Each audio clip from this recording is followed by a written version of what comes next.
अभी हम भर्तृहरि द्वारा रचित नीति सप्तकम का अध्ययन कर रहे हैं। चौथा पद्य है। इसमें बताया गया है कि मूर्खों का कैसा व्यवहार होता है और हमें उनके प्रति किस प्रकार का व्यवहार करना चाहिए। आने वाले कुछ पद्यों में इसी से संबंधित ज्ञान की बातें मिलेगी।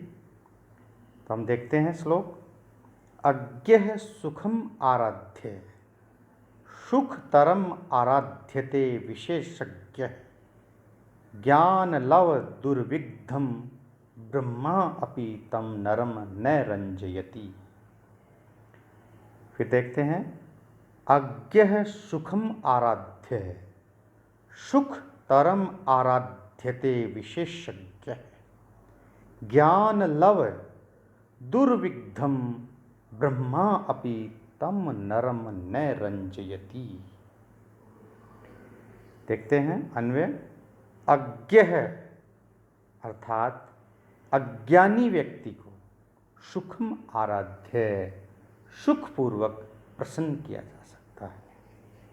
बताया गया है अज्ञ है जो कुछ नहीं जानता है, अज्ञानी व्यक्ति है, तो हम उसको आसानी से हम प्रसन्न कर सकते हैं, अपने अनुकूल बना सकते हैं।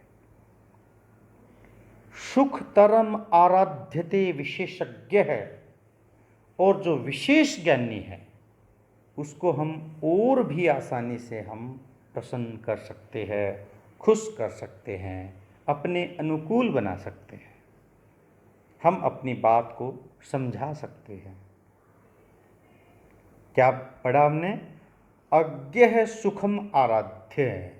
जो अज्ञानी व्यक्ति है उसको हम आसानी से, बहुत ही सरलता से हम बिना किसी मेहनत परिश्रम के हम उनको प्रसन्न कर सकते हैं।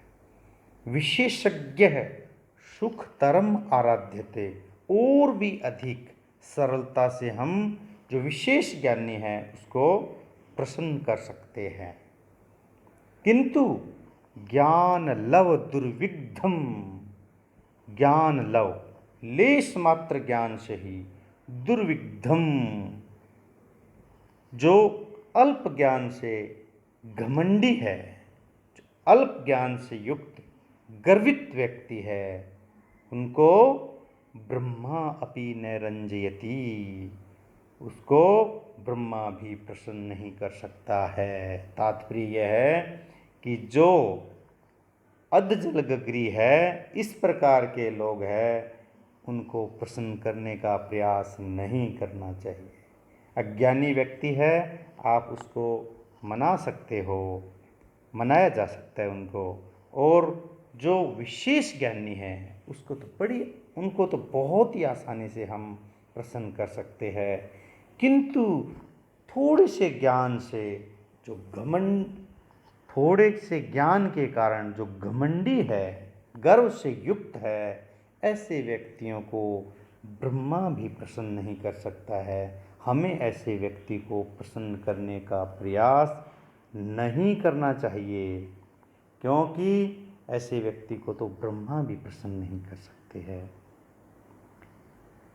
तो इस श्लोक में आर्य छंद है जो मात्रिक छंद है, और इसमें स्वाभाविक बातों का वर्णन होने के कारण स्वभावोक्ति अलंकार है।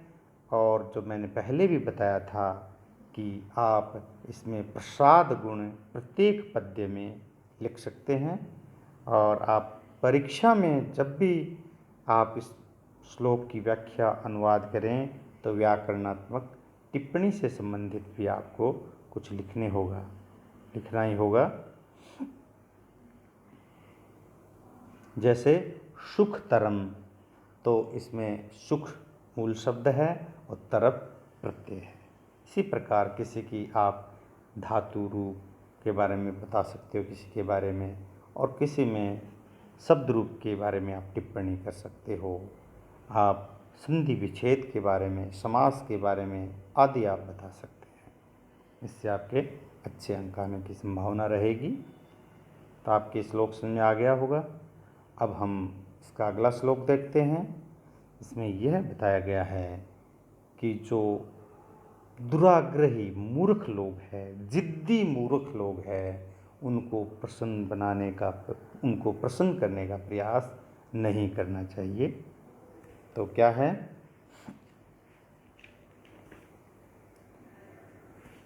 प्रशहय मणिम उद्धरेत मकर वक्र दंष्ट्रा अंतरात् समुद्रमपि संतरेत प्रचलत ऊर्मिमाल आकुलम भुजंगम अपि कोपितम शिरसि पुष्पवत धारयेत न तु प्रतिनिविष्ट मूर्ख जन चित्तम आराधयेत। एक बार फिर पढ़ता हूँ। प्रशहय मणिम उद्धरेत मकर वक्त्र दंष्ट्र अंतरात् समुद्रमपि संतरेत प्रचलत ऊर्मिमाल आकुलम भुजंगमपि कोपितम शिरसि पुष्पवत धारयेत न तु प्रतिनिविष्ट मूर्ख जन चित्तम आराधयेत। देखिए क्या बताया गया है। मकर वक्त्र दंष्ट्र अंतरात्, मगरमच्छ के वक्त्र यानी मुख के अंदर, मगरमच्छ के मुख के दंष्ट्र यानी दाढ़ों के अंदर से मणि को प्रशहय बलपूर्वक शक्ति के साथ उद्धरेत निकालने का प्रयत्न किया जा सकता है। कहने का मतलब यह है कि हम कोशिश करें ताकत लगा करके तो संभव है कि हम मगरमच्छ के जो बड़े बड़े दाढ़ होते हैं मुख में, उससे हम मगरमच्छ के बड़े बड़े दांतों के अंदर से हम मणि को निकाल सकते हैं। हमारे द्वारा ऐसा प्रयत्न किया जा सकता है कि हम मगरमच्छ के अंदर मणि को निकालें तो संभव है कि हम सफल हो जाएं। तो निकाला जा सकता है, काम बहुत कठिन है किंतु यह संभव है। और क्या बताया है कि काम तो कठिन है फिर भी संभव है। पर चलत ऊर्मी माल आकुलम, पर चलत चंचल, ऊर्मी माल आकुलम लहरों से विक्षुब्ध, चंचल लहरों से विक्षुब्ध, समुद्रमपि संतरेत जो बहुत ज़्यादा खतरनाक लहरों से, जिस समुद्र में बहुत तेज हलचल हो रही है उस समुद्र को भी हम तैर कर पार कर सकते हैं। ऐसा प्रयत्न भी हमारे द्वारा किया जाए तो कोई गलत बात नहीं है। समुद्र तैरने का बहुत कठिन काम है। समुद्र जिसमें बड़ी बड़ी लहरें उठ रही हो, यदि हम उस समुद्र को तैरने का प्रयास करें तो बहुत खतरा है, किंतु कह रहे हम यदि प्रयास करें तो वह भी संभव है। कोपितम भुजंगम अपि पुष्पवत शीर्षि धारयेत। कोपितम भुजंगम, कुपित सर्प को भी, भयंकर खतरनाक क्रोधित सांप को भी यदि हम प्रयास करें, पुष्पवत शीर्षि धारयेत, हम फूलों की तरह सिर पर धारण कर सकते हैं। बहुत कठिन काम है। सांप के हाथ लगाना भी कठिन है और वह यदि कुपित हो तो और कठिन काम है, किंतु भर्तृहरि कह रहे हैं कि यदि हम प्रयास करें तो यह भी संभव है कि उस सांप को हम फूलों की तरह हम सिर पर धारण कर सकते हैं। किंतु क्या प्रयास नहीं करना चाहिए, यह कह रहे हैं। प्रतिनिविष्ट मूर्ख जन चित्तम न आराधयेत। जिद्दी दुराग्रही मूर्ख व्यक्ति को प्रसन्न करने का प्रयास नहीं करना चाहिए। हम चाहें तो ऐसा प्रयास कर सकते हैं कि मगरमच्छ के मुख में जो मणि है वह निकालने का खतरा मोल ले सकते हैं। और हम समुद्र जो बहुत लहरों से क्षुब्ध है, ऊंची उठती हुई लहरों से क्षुब्ध है, उस समुद्र को भी हम तैरने का प्रयास कर सकते हैं। और क्रोधित सांप को भी माला की तरह अपने सिर पर धारण करने का प्रयास कर सकते हैं और हम सफल भी हो सकते हैं।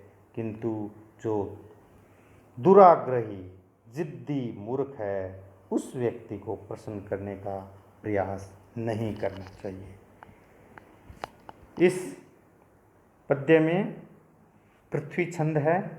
पृथ्वी छंद ध्यान रखिए, बहुत ही कम संख्या में देखने को मिलेगा।